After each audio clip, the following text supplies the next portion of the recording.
साथीहरू नमस्कार गर्दै स्वागत गर्न चाहन्छु तपाईहरुलाई आजको हाम्रो भिडियोमा। आजको हाम्रो भिडियोको विषयवस्तु रहनेछ कर्पोरेट गभर्नेन्स सम्बन्धी। What is corporate governance? Explain its elements with Basel principle on corporate governance in brief. साथीहरू संस्थागत सुशासन भनेको के हो? यसका तत्त्वहरू उल्लेख गर्दै यसका सिद्धान्तहरूबारे चर्चा गर्नुहोस्। साथीहरू भिडियोमा अन्तिमसम्म रहिदिनु होला। साथै हाम्रो भिडियोले तपाईहरुलाई कतिको मद्दत गर्दैछ त्यो कुरा पनि सजेस्ट गरिदिनु होला। सुरु गरौँ आजको हाम्रो video. Corporate governance. Corporate governance is a system of rules, practices and processes by which company is directed and controlled. Corporate governance essentially involves balancing the interest of a company's many stakeholders, such as shareholders, management, customers, suppliers, financiers, government, and the community. The purpose of corporate governance is to facilitate effective entrepreneur and wise management that can deliver the long-term success of the company. Good governance can have wider impact to the banking sector because it is fundamentally about improving transparency and accountability within the existing system. साथीहरू हामीले corporate गभर्नेन्सको definition यति लिएर आएका थियौँ। तपाईहरुले यसलाई screenshot पनि गर्न सक्नुहुन्छ अथवा हामी सँगसँगै तपाईहरुले पनि लेख्नुभयो भने अझै धेरै इफेक्टिभ हुन्छ। साथीहरू अगाडि बढौँ यसको एलिमेन्टतर्फ। Element of good governance. साथीहरू यदि तपाईहरुले हाम्रो च्यानलमा पहिलोचोटि हाम्रो भिडियो हेर्दै हुनुहुन्छ भने हामीले अपलोड गरेका रिटर्नका सबै भिडियोहरूलाई एकीकृत गरेर हाम्रो च्यानलमा हामीले प्लेलिस्ट क्रिएट गरिदिएका छौँ। त्यसका लागि तपाईहरुले हाम्रो च्यानल भिजिट गरेर प्लेलिस्टमा क्लिक गर्नुभयो भने त्यहाँनिर देख्न सक्नुहुन्छ banking written exam all note लेखेर एउटा प्लेलिस्ट क्रिएट गरिएको छ। त्यहाँ क्लिक गरिसक्दा तपाईहरुले आजसम्म हामीले अपलोड गरेका सबै रिटर्नका भिडियोहरू एकै ठाउँमा पाउन सक्नुहुन्छ। हामीले फर्स्ट पेपरको सबै भिडियोहरू सबै कन्टेन्टहरूलाई कभर गरेर हालिसकेका छौँ र सेकेन्ड पेपर पनि हामी छिट्टै नै कम्प्लिट गरेर हालिसक्छौँ।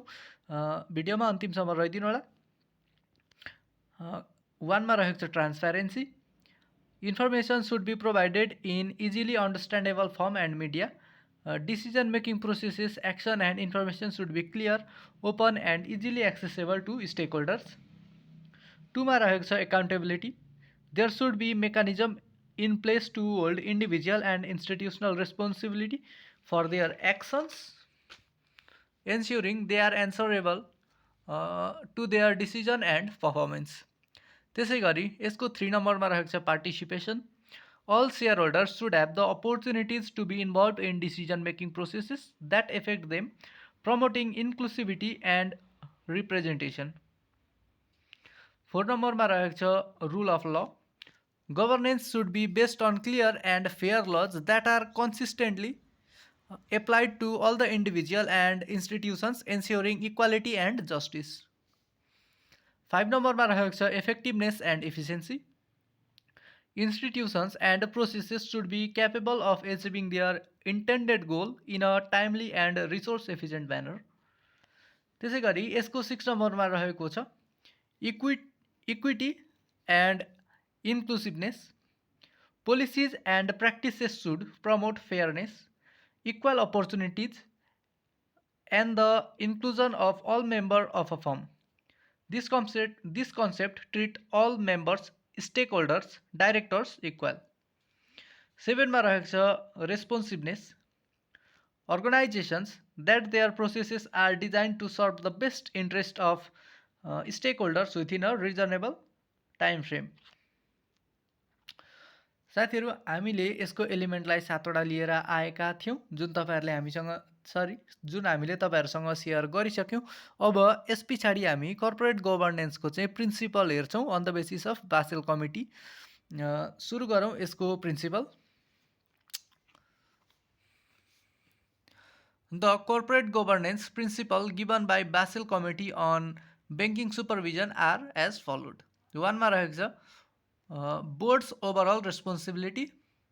The board has overall responsibility for the banking, including approving and overseeing the implementation of the bank's strategic objective, governance framework, and corporate culture.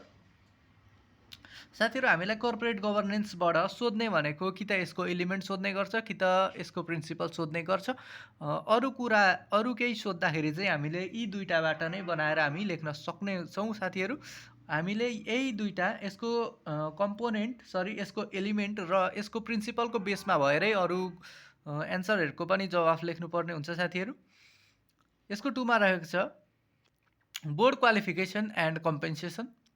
Board member should be and remain qualified individually and collectively for their positions.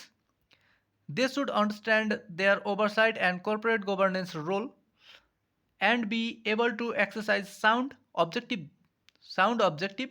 judgment about the fare of the banks. 3 नम्बरमा रहेको छ senior management. Under the direction and oversight of the board, senior management should carry out and manage the bank activities in a manner consistent with the business strategy, risk appetite, incentive compensation, and other policies approved by the board. त्यसै गरी साथीहरू यसको 4 नम्बरमा रहेको छ risk management. Bank should have an effective independent risk management function under the direction of Chief Risk Officer (CRO) with sufficient stature, independence resources and access to the board. त्यसै गरी यसको 5 नम्बरमा रहेको छ risk communication. An effective risk governance framework requires robust communication within the bank about risk, both across the organization and through reporting to the board and senior management. त्यसै गरी साथीहरू यसको 6 नम्बरमा रहेको छ compliance. The bank's board of directors is responsible for overseeing the management of the bank compliance risk. The board should approve the bank's compliance approach and policies, including the establishment of a permanent compliance function. साथीहरू यसको 7 नम्बरमा रहेको छ internal audit. The internal audit function should have a clear mandate, be accountable to the board, be independent of the audit activities, and have sufficient standing skills, resources, and authority within an organization.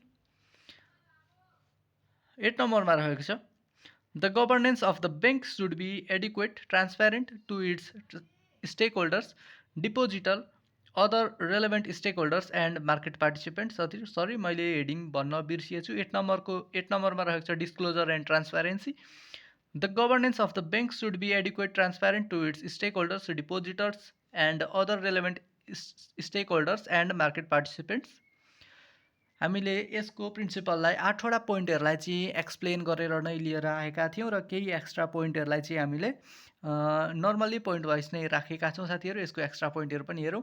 Other principles एमा रहेको छ compensation, बीमा रहेको छ the role of supervisor, सीमा रहेको छ risk identification, monitoring and controlling.